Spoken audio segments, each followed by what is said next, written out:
Are you ready to try some intuitive art? Today, I'm going to walk you through a simple three-step process that anyone can do.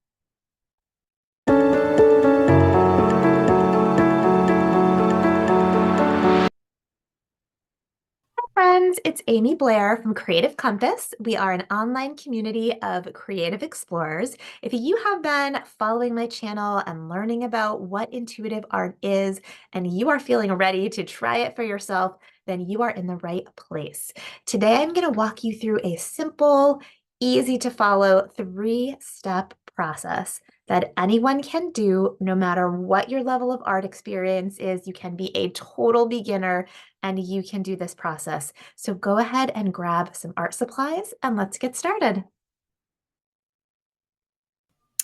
Okay, so we're ready to begin. I've got here just a piece of mixed media paper or watercolor paper. Whatever you have on hand is fine. Don't let a lack of specific materials be the thing that stops you today. So I'm going to work in watercolors.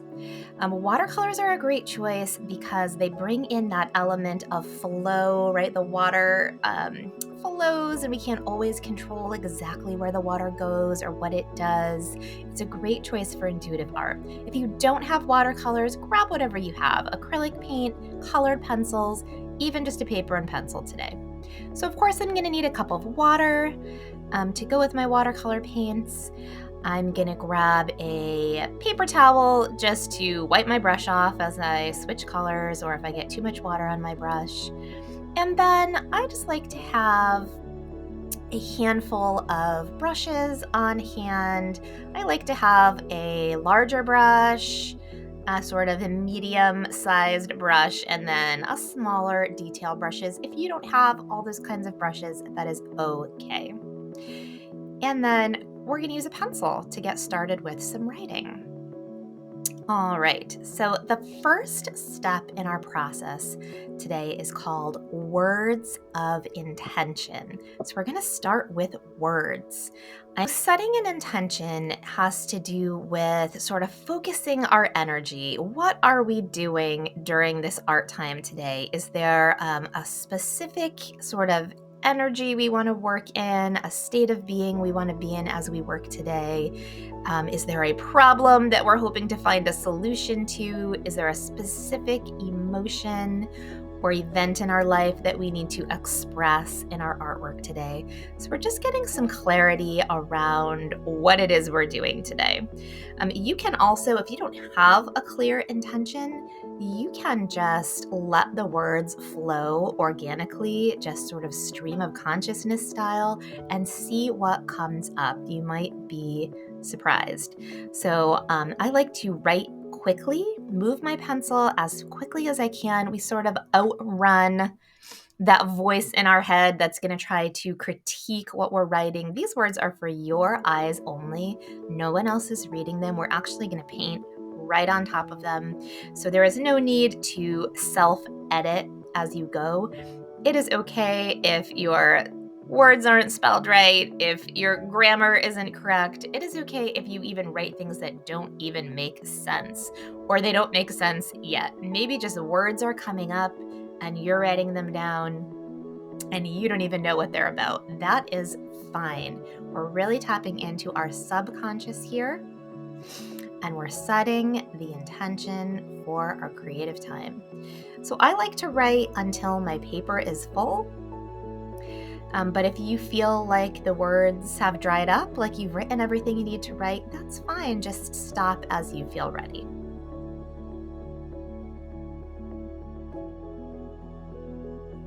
Okay, so now we are ready for the next step of the process, which is flow with color. So we're ready to bring color in. I've got my paintbrush. I'm starting with the larger brush so I can make some nice broad strokes. And this part really has two parts to the process. The first part is pick the color that calls to you. And the second step is move your brush in a way that feels good. Right? Two simple steps. Pick the color that calls to you. So what do I mean by that? Well, maybe as you look over, let your eyes just gaze over your color palette, your paint palette, whatever you're working with today. Maybe a color just catches your eye and you're like, ooh, that one. Or maybe as you're working, a color pops into your head. You see it in your mind's eye. Maybe you have a favorite color that you're drawn to. It really doesn't matter. You're going in for the colors that come to you, the colors that catch your eye, the colors that are calling you to you today. Um, and what I don't want you to do in this process, I don't want you to over intellectualize. So sometimes we get into that thinking part of our brain, and we go down these patterns like, oh, well, today I'm feeling angry, and anger is represented by red, so I should choose red, right? That's not really my intuitive mind. That's me intellectualizing things in sort of my ego brain. We don't need to do that. Now, maybe you are feeling angry and maybe you do want to paint with red, and that's fine. But what I'm saying is your choices don't have to make sense in any way to your thinking brain. Remember, we're working in the intuitive, sensing, feeling self today through this process. So let your eyes wash over your color choices and go for the one that just nudges you, like the pick me, that one. Don't worry about, if you've had a little painting experience and you've learned a little color theory, the voice in your head might be telling you, oh, like this color doesn't go with this color, or these colors shouldn't be next to each other. Let that go, right? We're not working in that intellectual brain space again. We're flowing intuitively. So maybe the orange calls to you, and then next the pink or the purple calls to you. Put those colors wherever you feel called to put them. And so that brings us to that second step in the process. Move your brush in a way that feels good. So once you've got the color loaded on your brush, maybe you feel inclined to do long, flowy strokes, or maybe you're feeling like short, staccato kind of strokes, or spiky, sharp, angular kind of strokes, whatever feels right in the moment. And you guys, you cannot do this wrong. Whatever choice you make, that is the right choice. Okay? Don't get in your head about, again, if you've had some art background and you've learned a little bit about, say, composition or how to structure a painting, we're not working in that space today. That all has a time and a place and a way to bring it into your art. But today we are just working intuitively. We are just flowing with whatever comes up as it comes up in the moment. So again, grab the color that calls to you, move your paintbrush in whatever way feels good. Work with the color you have until you feel called to pick a new color, right? And I also like to work with a lot of water at this stage, just letting the water come in and move the paint for me, letting the colors blend. And watercolor has this beautiful way of sort of blooming. When you add water to it, it kind of spreads out like a flower blooming. So don't be afraid to get your brush wet, get some water into the process, and just see what happens. We get to let go of a little bit of control as we let the water do its thing. And really in this process, we get to tune in to self-trust, right? We get to trust the color choices that we make. We get to trust the way we move our brush, the choices that we make on the canvas. There is nobody else to tell us that we're doing it right or doing it wrong. There is nobody's structure or guidelines we need to follow. So we get to trust ourselves. And that is really what it's all about. That is my favorite part of the process. We get to tune inward and trust ourselves.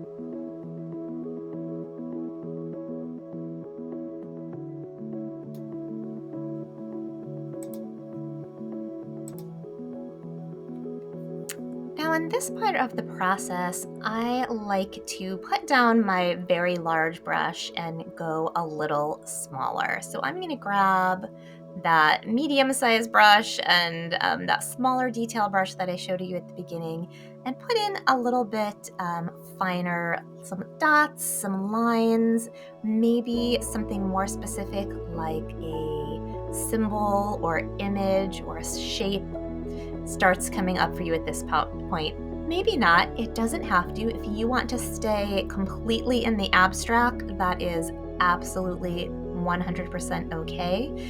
I know for me, a lot of times I start to see images or shapes pop up in my abstract art, and so I'll grab my detail brush and work with that a little. So over here in the corner, this to me is sort of resembling some flowers. So maybe I'll bring in some flower imagery here. Again, you don't have to. This is just where I feel called. And remember, you get to trust your own guidance on this. Yours does not need to look like mine. In fact, that would be challenging to make yours look like mine. This is your art. It needs to look however you want it to look.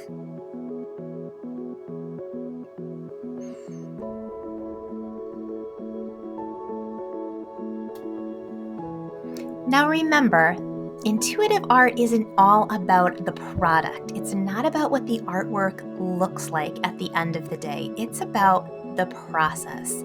It's about how you are feeling as you move through making this art piece today. So as you're working, I want you to just gently notice how you're feeling. Does this process feel relaxing? Does it make you feel calm? Is it fun? Are you feeling happy as you're moving your paintbrush across your paper? Or are there any triggers coming up for you? Is there fear? Is there anxiety? Is there perfectionism? Is there self-doubt and self-criticism? And just know none of this is right or wrong. It's all just good information. It's good to know what our triggers are so that we can work on them. Right? As you're working, is there an emotion that is being expressed? Do you feel like you're able to move through something that was bottled up inside of you? So we're just noticing the process today as we move our paintbrush across our page and create our intuitive piece. There's one more step in our process today, and that step is called words of reflection. So we started our process with words and we are going to end with words. So now that we have been on this journey with our color and our paintbrush, it is time to reflect. So I'm going to grab a journal, a notebook, a sketchbook, whatever you have on hand, and my pencil again, and just let the words flow out. We're sort of re-exploring this journey we've been on with our paints today.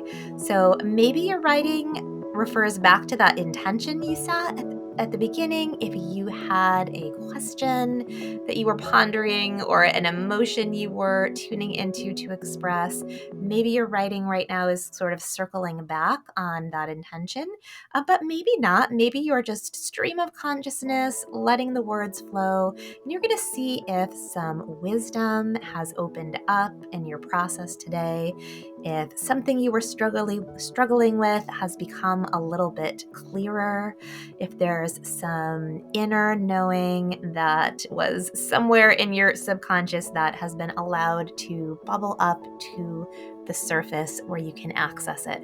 So let your pencil move across the page and just see what pours out.